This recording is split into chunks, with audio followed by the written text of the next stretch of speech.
Hey, I'm Amy Rosenberg, your host of PR Talk, a podcast about marketing and PR produced by Veracity, a boutique marketing agency based in Portland, but we work all over the place because PR is not about connections, it's about doing it right, and that's what this podcast is about.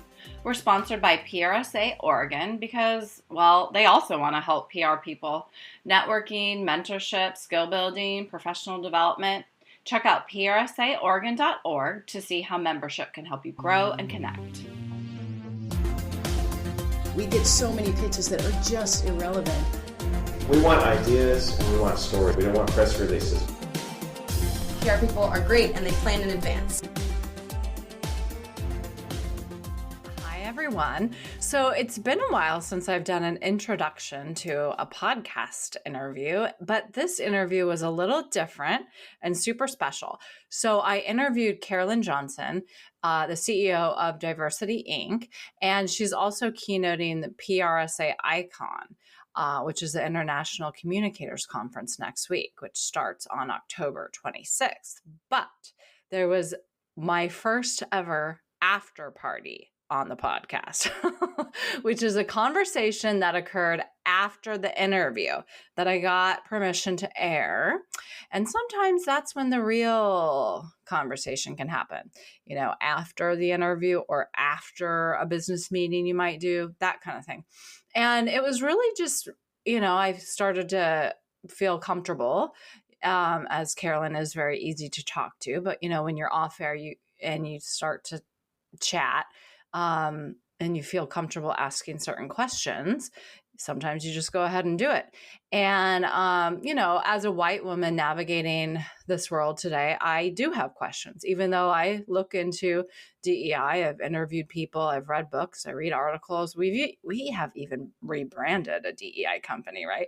But I still have questions. And so I asked Carolynn a couple of questions and we just kind of had a quick, you know, random conversation. But of course, Carolynn is full of nuggets. As a marketer, I want to grab all those wonderful nuggets that she's full of. And it was very helpful just to me personally, just, you know, how I move throughout the world as a white woman and the questions I have. And she just helped me. And I think that in doing so, she'll probably help you too. So anyway, just listen to this. It's around the 24-minute mark is where we get into the meat. But of course, the whole thing's meaty because it's all about DEIR, mostly. So you should probably listen. So I have Carolynn Johnson here today. She's the CEO of DiversityInc, and she's also keynoting the PRSA ICON event, the virtual event that's happening in a couple of weeks. Hi, Carolynn. Hello, how are you? Good. Thanks for being here. So before you tell us about your keynote on DEI, can you please just tell us about DiversityInc and your company and what all you're up to? Because it's a lot. Oh, that is definitely true. So DiversityInc is the preeminent source of diversity management data and advice. We were founded in 1997 by my current chairman and founder, Luke Visconti. And we have relationships with large blue chip employers. And we work with them on benchmarking. We have our annual DiversityInc Top 50 Companies for Diversity Competition, which I'm sure your audience is very familiar with. We host events. We work with organizations as consultants. And we also have a member-only website, DiversityIncBestPractices.com. So that, in a nutshell, is who we are, where we've been, and what we do. Okay. So, yeah, and it looks, when I go to your website, I'm just fascinated because to me, it looks like a media resource. I mean, like not a resource for the media. I mean, it could be, but more of the, like a media website where you have a ton of information for people about diversity and inclusion and you know, upcoming events and just a lot. So, So yeah, talk to me about all the resources you have on there. Sure. So everything from the data that we glean and report out in aggregate about best-in-class best practices from the DiversityInc Top 50 competition. So if you are on the website and you scroll, halfway down, you'll see the DiversityInc Hall of Fame companies. Those are organizations that rank number one on our list since 2012. And each year after, even if they didn't rank number one, they still performed as a top 10 company. And then below that, you have our list of the 50 companies that ranked this year. We'll see Marriott ranked number one, Hilton was number two, Eli Lilly and Company third, ADP fourth, Accenture fifth, MasterCard sixth, Comcast, NBC Universal seventh, Abbott eighth, TIAA ninth, and the top 10 is rounded out by Toyota Motor Company. So between information that we share about corporate best practices in fairness and talent development, we also have information around how companies are coming to the rescue, if you will, as it relates to this global pandemic, COVID-19. So we are very fair and we cover a lot in our reporting. We have a team of journalists. We don't accept outside content or contributed content. And there's about 20 people on the team. Oh, wow. Okay. And so with this top 50, companies can apply for that. Is that what it's kind of like it's an award process, right? You're awarding the top 50 for the year in what? So based on the eligibility requirements, an organization must have at least 1,000 employees in the United States to be eligible to participate. And they must also have a senior leader who is not responsible for diversity sign off on their submission. And so there are 6 areas that we measure in the competition. So the 6 areas that we measure for the DiversityInc Top 50 competition are as follows. We look at human capital diversity metrics, and that is looking at gender and ethnicity breakdowns of representation in overall workforce, overall management, senior management. We look at the diversity of new hires. We look at who is getting promoted, and we also look at the 10% highest paid in the populations. Leadership accountability is the second area that we look at. And that's really looking at CEO or US lead, senior leadership commitment and accountability. And we look at the board of directors. We look at the Office of Diversity and Inclusion. And then we also look at if an organization has a diversity council or an executive diversity council, what are the practices that they are employing there? And also we look at the representation metrics of that group as well. Third is talent programs.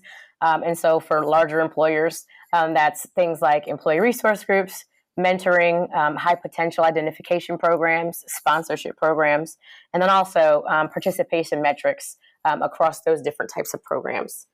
Fourth is workplace practices. So there we're looking at talent acquisition, talent management, onboarding and diversity training, workforce development and engagement. And then also the trust indicators that we see organizations have with their employees that have them openly identify as LGBTQ or plus, that they're a person with a disability, or that they proudly served our country with military service. And then also we're looking at benefits and policies and practices for employees. Rounding it out to the last 2, fifth is supplier diversity. And that very simply is spend with companies owned by people from underrepresented groups. So women, people of color, people who have served our country, and also people who identify as LGBTQ or plus. And then we look at philanthropy. So contributions to nonprofit organizations that are focused on people from underrepresented groups. So those are the 6 areas that we measure that allow us to have companies submit data to us. We don't go out on the internet and scrape anything. Companies give us the information in the 6 areas I just went over. And then we analyze the data, we normalize the data, and then we give an update to organizations, typically in the spring, of who ranked on which list. And it's known to be the gold standard in diversity, equity, inclusion, and belonging. Oh, okay. So before we move on to DEIR, I just want to clarify. So with your company, you also help other companies with their DEIR or no? Yes, we do. We do help organizations through consulting services, and also with benchmarking. We help them understand where they are in their journey. Some organizations are really starting out, so they're stage 1, and then other organizations are more mature. So no matter where they are in their journey, we're able to help them with information around best practices. And also understanding what competitive looks like. And sometimes that's industry agnostic. Best in class is just best in class if you're a fair employer. And so, yes, we do help companies with their strategy and their planning, their implementation and their execution. Okay. Yeah. So you're just a well-rounded company. I mean, I really want everybody listening to just check out the website. There's just a lot there. Mm-hmm. So yeah. So let's move on to PRSA ICON and tell me, and you're keynoting. So tell us what you're going to talk about. Oh, sure. So first and foremost, I'm really excited. Del Galloway, the ICON chair, he's amazing. And when he reached out and asked me to participate, I was very excited. And so the keynote will be broken into two parts. So the first part will be about invoking a resource-based framework where I plan to focus on the relationships among ethnic diversity, business strategy, and communications performance as we navigate a world disrupted, which is so in line with this year's theme.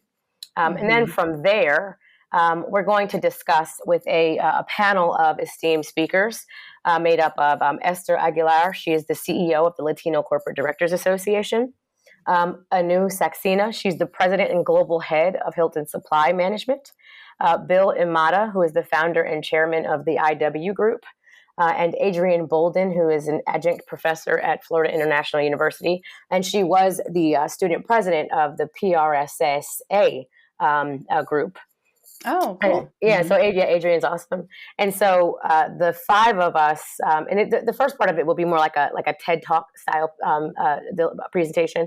And then the second part will be a panel where we're talking about continually educating ourselves about systemic injustice in order to bring about irreversible, sustainable change. And so that, in a nutshell, is what I plan to do in a 55-minute period that I have during my keynote. Oh, that's a lot. So, okay, wait. So what is, I think you said resource-based framework. So in your TED Talk type part, the introduction, what does that mean? I probably got it wrong. No, you got it absolutely right. And what that means is this is not about opinion or emotion. This is a data focused approach to making sure that we understand the connection between ethnic diversity, business strategy, and communication. So how did we get here? What are the challenges that are holding certain groups back? What does the data say is the problem? And for organizations that got it right, what does the data say they did to solve that problem? And what did leadership accountability look like as the thread that was pulled through? So again, this is not about emotion or opinion. This is about data, what it says is the problem, and how it tells us we can solve that problem. Okay. And then, so speaking of data, just to kind of move on just to a general, conversation about DEI in general. So data, what about after data in terms of like after the fact? So, I mean, I know that, the DEI problem's never going to be fixed overnight. And, we're realizing that we are always working on this and that we're always able to grow and change. But what is the business case for DEI? So, if you have business leaders that are just not sure about, it sounds good, why wouldn't they do it? But it's like, well, maybe they don't have the resources or this or that. What do you say? What does someone say to them about, well, actually, because I have looked into this, it looks like you can make more money off of DEI. Yep. You could actually get better talent and then, or keep the talent you have. So do you have anything to do, with data with that? Yeah, absolutely. And so, there are certain organizations where when we're talking about this types of research, you have to defer to them. And so when you think about reports that McKinsey has put out, when you think about reports that MSCI has put out, in both cases for both firms, they have talked about the fact that when you have both ethnic and gender diversity on teams, the organizations are more profitable, more innovative, more competitive, and they have less issues around discrimination and lawsuits of that nature because there's a different level of governance and accountability when you have a more diverse team than when you do not. So again, that is not my opinion or conjecture. That is a data-based approach to understanding why diversity whether it's gender or ethnic diversity, is not the right thing to do. It's actually the profitable and competitive thing to do. Yeah, and I just like to kind of mirror or mimic what people say about this because in general, this PR talk podcast is feeding PR people and marketing people with talking points to then give either to their CEOs or their leaders. Right. And we just want to say that the data's out there, right? Yeah, Like we're not just like, I just want to be really clear. I just, we're not just like making this up. Like there's numbers out there. Exactly. And we can all get those numbers and then present our case to our leaders. Yeah, and I think to do to be fair to the topic, the same way that the two organizations that I just mentioned are trusted sources for other information that we use for decision making, there's no reason why this same type of information that we're talking about now can't be included in that. So you've got to go where people are already getting information as a trusted source, and then lean on that same organization to give you information about a topic that's not very comfortable, like diversity and racism and sexism and ableism and ageism. And so as you said, the information is out there. You just have to be open to receiving it and using it. Exactly. So kind of in general, since I just mentioned that this PR Talk podcast helps PR people and marketers, we're just always wondering, is there a place for marketing and PR in DEI? Meaning, like, do they work together or not? And if so, how can they work together? How could PR kind of help elevate DEI, or what is PR's place in DEI?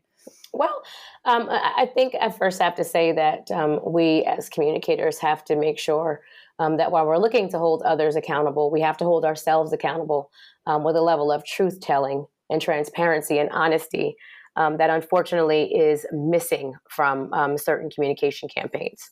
And so it absolutely is part of the process. We are key in how leaders show up, what they're communicating, and what we're saying about our organizations. And so it's absolutely connected. When I think about decision making, where people are saying, okay, well, I want to invest in this type of organization, what you know about a company that's put together by communicators is what you will use to determine whether or not you're going to invest in an organization or not. Similar to investing with your dollars, you're also investing your time when you decide if you're going to go work at a company. Well, communicators are responsible for information that goes out there to help people decide if it's a best company to work for. And last and certainly not least, when we think about products that we're going to buy, communicators are responsible for clearly and honestly talking about what's good about a product and how it will help people. So it is absolutely connected. Anywhere you look at what our responsibility as communicators is, we are connected to the very important topic of diversity, equity, inclusion, and belonging. Okay. So I'm just very intrigued because you're using the word collective we. So I'm assuming that you also come, you're the CEO now, but do you come from a marketing and communications background? I absolutely do. Yes, I do. Cool. Okay. I'm sorry. Well, I looked at your LinkedIn, but you've been at your company for so long that maybe I just somehow didn't see that. No, it's on there. But to kind of just give you a little bit more detail, I developed a love for publishing when I worked at a full service marketing and communications agency. It was called Correct Communications. It was founded by and run by a Black woman.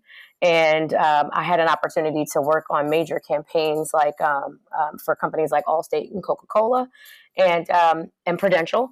And so that's where I cut my teeth as a communications professional, and then, took on a different appreciation for publishing, ultimately kind of diving in a little deeper from just looking at advertising and communications to focusing more in on journalism. So yes, definitely have a background in communications. Oh, okay. Yeah. And then that's kind of what I'm getting when I look at your website, Diversity Inc. It's just, to me, it looks more like, I don't know if I'd call it a publishing house, but when you're posting articles and you have journalists there, so it's more than, your typical DEI consultancy? I don't know. Not that I look at a lot of DEI consultancies. I'm just saying, to me, it looks very helpful. No, you know what? That's the goal. So, one of the ways in which we decided that we wanted to continue to be, helpful and keep our contribution honest was to make sure that no one was telling us what we could write about or what we couldn't write about. And so that's why Luke decided, and I continue to support the decision. We don't have any outside investors. We don't have any debt. Our books, we were audited up until a certain point, and then we went into a review process. So very responsible with the information that we're putting out there. And that also gives us an opportunity to work with the organizations that mean what they say and not just have money to throw at topics when they're absolutely day in, day out doing the wrong thing. So I'm very pleased with the company that I work for, with the people that I work with, and that the companies that we represent. I'm very pleased with those three very important groups that I spend most of my day with. Okay. So then in terms of your talk in a couple of weeks, I was actually also speaking with Del, the chair of ICON, and he talked about your talk, and he was calling it DEIR, which I was like, well, I'm confused because I've never heard of that DEIR. Then I looked it up, like, oh, am I really out of it? But because, everybody has their own phrasing, and at where Del is head of communications at Wells Fargo, they might just use that terminology over at Wells Fargo. But I literally had to ask, well, what does R stand for? And he said representation. So I don't know. I thought, well, maybe you could talk to us about representation, because we've only been focusing on the DEI part of the conversation. Right. And so it's so if you go back to the areas that I was sharing with you that we measure, the representation piece is really just looking at, ethnic representation. So you're talking about Blacks, folks in the Latinx community, Asian American, Pacific Islander, and then people who identify as other one or two or more races, right? And so that's the representation piece of it. But it goes a step further when you think about representation where, right? So a lot of organizations want a pat on the back because their workforce is diverse. But as you go up the leadership ladder, you'll see that diversity starts to really get slimmer. And then in some cases, it's non-existent. And so the representation is, yes, we are looking at specific demographic information, but we're also looking at where those folks show up. And so that is really the representation piece that a lot of people will just do the first part of. They'll say, oh, wait, great, you got a really diverse workforce, and then they move on. We want to see where that diversity is and how that diversity is developed, brought along, and treated fairly. That's what we're looking at when we say representation. Well, good. I'm glad you're doing that, because it's a little irritating as just maybe a general consumer or, whoever, not that I work in DEI, but, people look at that stuff. We look at the leadership and we wonder about it. So I'm glad that some people are working on that. And I'm glad that some companies are, receptive to hearing about that. And so, is there anything else about, your talk or anything else about DEI well, I'm sure there's a lot about DEI that we didn't talk about, but anything else about your presentation or just, the topic at hand that I didn't ask that maybe I should have? Oh, sure. So, I think we have to kind of focus in and make sure that we're talking often and honestly and clearly about what is really wrong and what has kind of, catapulted so many people into action. And while May 25th, when George Floyd was murdered in the street with a knee on his neck for 8 minutes and 46 seconds, there were other murders. There were other, just unnecessary losses of life that got everybody to this point where they're feeling like they must, urgently do something. Okay. And so if we think about March 13th, when Breonna Taylor was shot in her home and killed, that was something that a lot of leaders felt like they had to take to their email and talk about the fact that they knew it was impacting their workforce. February 23rd, when Ahmaud Arbery was murdered in broad daylight while jogging. And his murderer slept in their own beds that night. These are things that we have to really understand are impacting not just our Black employees, but our employees that really do feel like, where there's a team. There's a team spirit in how we work together, and what impacts one of us impacts all of us, right? And then we also have to think about the fact that there are people that just because you don't see their diversity, it doesn't mean that it doesn't exist. And so as leaders, we must really, first and foremost, acknowledge that these things are happening. You cannot be taken seriously. You cannot be trusted if you won't even tell the truth about what is happening around us. And then secondly, you must educate yourself about what has gone wrong to prevent it from going wrong again. And that is going to be one of the things that myself and the panel that I talked with you about earlier, we're going to really dig into that. I completely understand that folks are scared of saying and doing the wrong thing. And sometimes that's paralyzing. And so we want to share what we have done with the hopes that people will be able to borrow from our strategies and our experiences while they're developing their own. But if you don't share, people can't borrow, and then they cannot do and then create their own in order to share along the way with someone else to kind of keep that whole spirit of movement and action and problem solving going. So it has to start somewhere. So we're hoping it can start with the PRSA family, and we hope that it starts with us and continues from there on October 27th. Oh, okay. Wonderful. Well, I'm just glad that you did bring up education because, as just I don't know that I'd call myself a journalist, but somebody with journalistic tendencies, a typical follow-up question to the education piece would be, where can people go to learn more? And, here's the answer. It's really easy. Maybe it's not, but one quick answer would be education, where you can learn more about how to educate yourself might be to attend PRSA ICON to hear, especially from these 5 leaders that you have on your panel. Yes. And that's happening in a couple of weeks, and it's virtual. So anyone actually across the world could go. Absolutely. And we'll just add the link into the show notes and in the marketing. And so you'll just be able to see that and join us. Yeah. And then here's the thing. There are, you don't always have to, while it's a good idea to have people around you where you can ask questions in a safe environment. But there's also other things that you can do. There are books that you can, download or purchase and read. Robin DiAngelo, the author of White Fragility, she's actually going to be speaking at Diversity Inc.'s event on November 4th. And she's going to be talking about the level of honesty and vulnerability that she experienced as she was, writing her book, White Fragility. And so there are so many resources out there that people don't have to feel powerless. And I often find that when I don't know something or I don't know about something, that's when I feel the most powerless. So you don't have to feel that way long term. There are resources that you can get out there right now. Stores don't have to be open. You can download a lot of this stuff on the internet, or you can get it delivered to your house. But not having access is no longer an excuse, and it shouldn't be tolerated.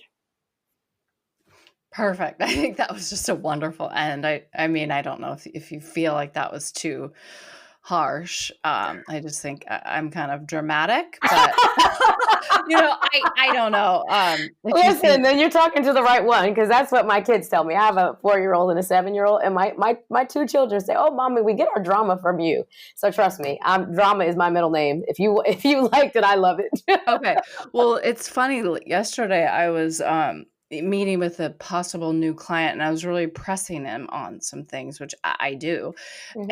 And we left, and my husband / business partner said, "Well, maybe you shouldn't have, tried to fight with the new client you're trying to get." And he didn't say that. And then I just said, well, what I said was, Well, I mean, he's married to a Jewish woman, so he's probably used to it. So it's fine because I'm Jewish. Well, you know what? I have to tell you, I mean, if you think about the state of the workforce that some leaders think they're dealing with versus what the numbers actually say, then that will give you insight into what some of my days are like, right? And so sometimes the people that are the best resource are the ones that will tell you the truth, and they won't sugarcoat it or make you feel good about failure.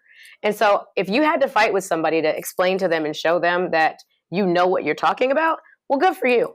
Thank That's you. just how I see Yeah. it. Yeah, I just have a tendency, I just keep going and it's like, because you can tell when someone's not getting you. Like, Yes. it's not that we're fighting. It's just, and then when you're trying to win a new client, it's like, oh God, should you not fight with the white man, but it's, that you're trying to win and then fight with them later. But it's just like, I can't, that's not in my DNA. And so anyway, it was just funny. It's just funny to hear we all have that. And now I feel like we're more empowered to just do what we do, Absolutely. So from people like you, like your work. So Thank you. yeah, thank you. Sometimes the best interview is the interview that happens after the real interview, which we just literally had with the whole, I mean, maybe I shouldn't have said the white man thing. I say that too much, but I mean, I don't know if you'd be comfortable sharing that or running that. It might be a little weird. We might not. I just thought I'd ask you. I'm fine with it. And, I have come up in a space and time where, as long as I am telling the truth, listen, everybody's not going to want to hear it. Somebody is going to find something wrong with it, but it's the people that have the good intentions and their takeaway that will help them. Those are the folks that I'm focused on. I'm not focused on the haters. I was not put on this earth to change people's mind. I was put on this earth to help people who are looking for a better way to live and a better way to treat people. That's what I'm here for. I'm not here for people to try to find something wrong with everything I say and do, because my goodness, what kind of life is that to live? So I am totally okay and fine with you using any portion of our conversation because it's the real talk that gets people, not the rehearsed and trained stuff. And I think that's what communicators need to focus in on. People want the truth, even in its ugliest format. People want the truth so they can make decisions for themselves. They don't need you to lie to them in order to make the decisions that you want them to. They need the truth from you to make decisions and lead their own decisions. That's all they need from us. Okay, perfect.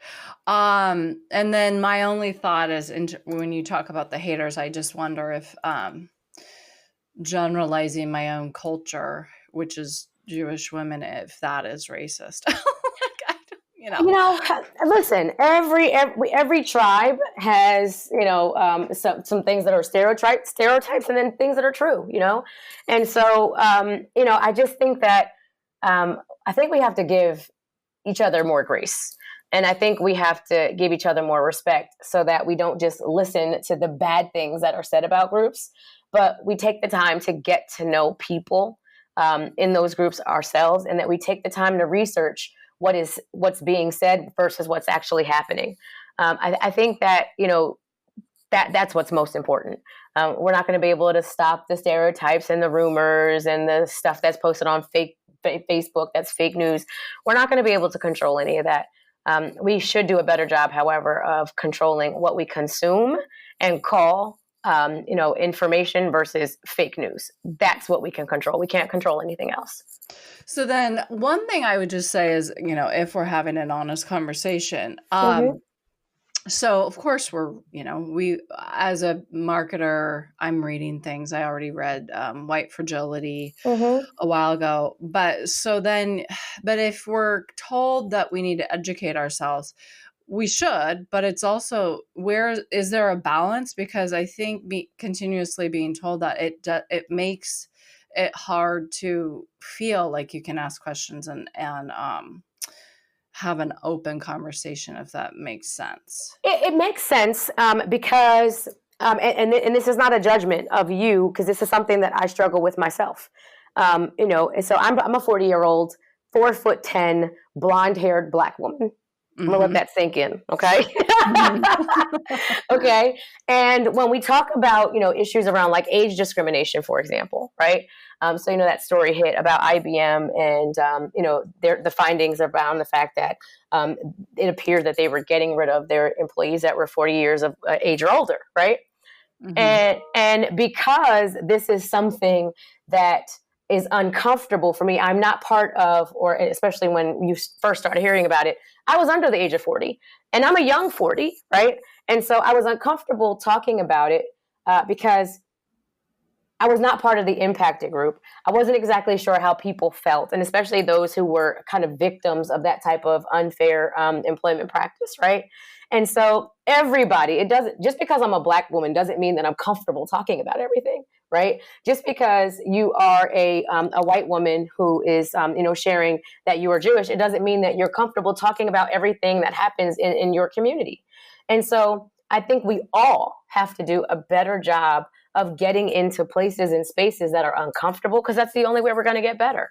And we shouldn't assume that just because we're part of an impacted group, we understand the experiences of everybody in that group. Because just because I'm a Black woman, I have certain privileges of class that everybody who is Black doesn't have, right? So everybody has to do a better job of understanding the issues. Just because you're Black doesn't mean you understand every issue. Just because you're a woman doesn't mean you understand, nor do you care about every issue that impacts women. So I think that is the first thing we have to do. Get in there, make sure that we educate ourselves about things that are uncomfortable. And then from there, decide, is this a conversation I want to be part of? Because we don't have to be part of everything.